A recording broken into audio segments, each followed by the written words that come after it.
Oh. Hello mga kasakol, andito tayo ngayon sa Cordoba, Cebu para tikman ang pinipilahan at sikat na kainan, ang Intoy's Bakasihan. Dito puro lamang dagat ang siniserve nila. Kaya kung certified carne lover ka, abay baka hindi ito ang para sa'yo. Pero kung seafood warrior ka, tara na, perfect ito. Dito nagsiserve sila ng fresh na eel, mas presko pa sa jowa mo, mas mabango at mas masarap pa sigurado. At meron silang mga liliit na nilarang na eel, pati malalaki. Meron din silang kilawing isda, pusit, octopus, kung ano-ano pang sariwang huli mula sa dagat. Habang kumakain nga ako kanina, may nakasabay akong babe. At tinanong ko kung bakit paborito niya ang igat. Hi Francine. Hi po. Nagtaka ako kasi sa mga babae usually, hindi mahilig kumain ng igat. Ikaw bakit gustong-gusto mo siya? Ano po? Igat? Igat to sa Tagalog eh. Il. Kasi yung igat sa amin, iba kasi yun. Okay. Baguhin ko yung tanong. Baguhin ko yung tanong. Sorry. Yung igat sa amin. Igat din nila. Iba palang igat yun, tol. Malandi Wait lang. dito. Malandi pala yung igat dito.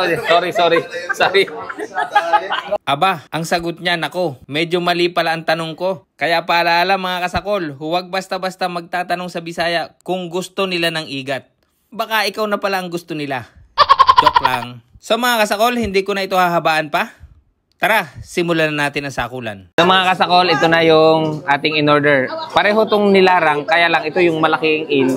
Tapos ito yung maliliit lang na eel. Yan. Bago natin simulan tikman ito, magdasal muna tayo.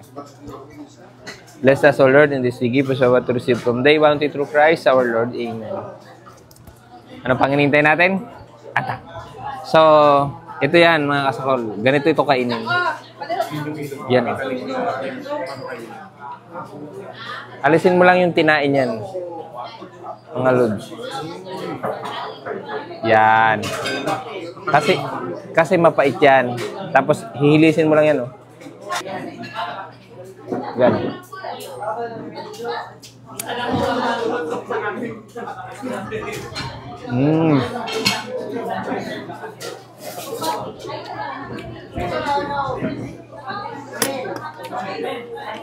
Sarap.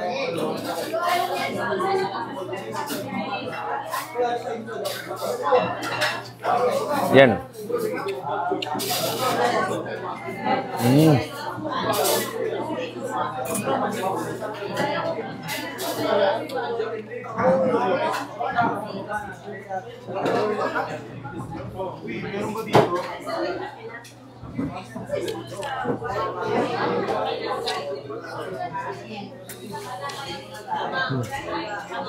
Yung lasa nito, para siyang naglalasang ano. Alam mo yung kinamitisang isda. Parang ganun yung ano, lasa niya. Tapaw. Sali mukha ko ha. Yan. Yeah.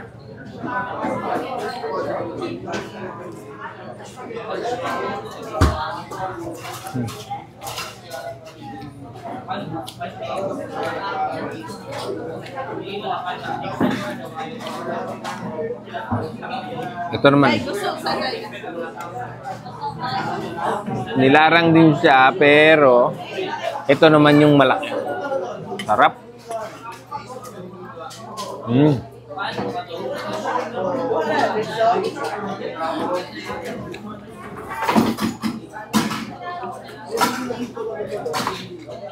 Masarap to mga kasakol.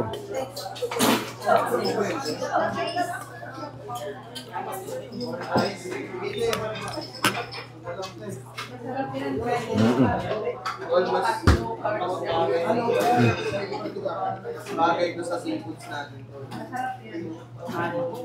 Bro. Ulit ko kasi mga kinakain ng mga kaibigan natin mga isda. Sarap ito. Ano yan, tol? Boss, gusto mo pa ng kanin, boss? Wala, tita ito. Gusto pa ng kanin. Ano yan? Mais. Ha? Mais. Mm.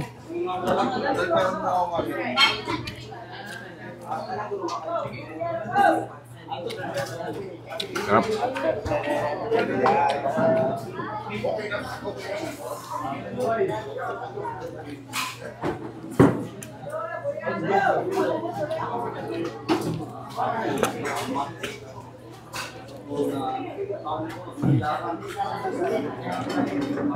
Ito pa, oh.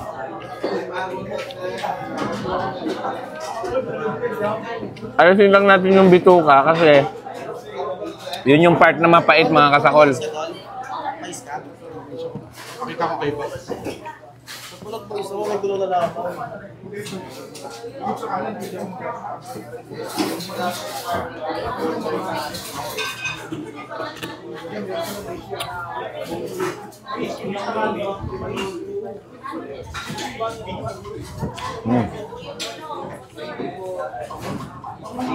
Kanin po, ayan. Kanin, mais po na yan, mais.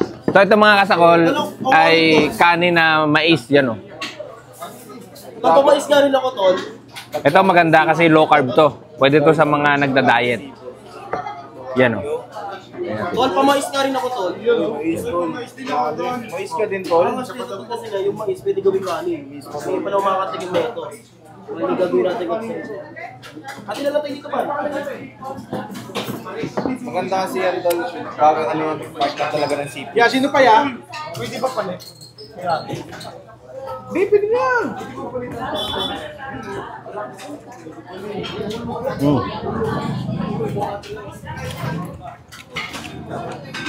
Ayun yung palagi kailangan ng mga mga...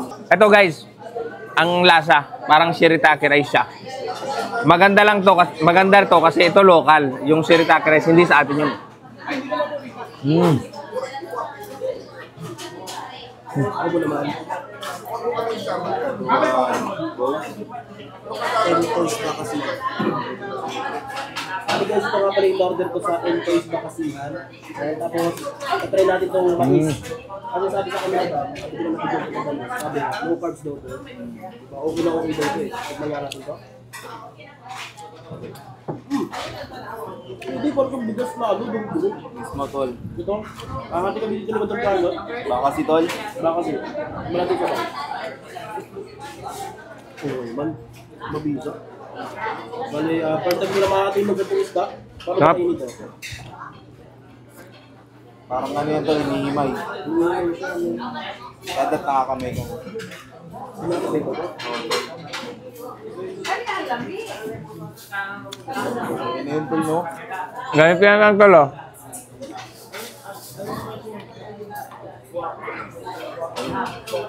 Ay, naputol. Hinihilis lang siya. Hindi kaya na kutsara yung boss. Hindi ko alam kung kaya ng kutsara yan. Oh, ganyan oh. Oo. Try nga natin.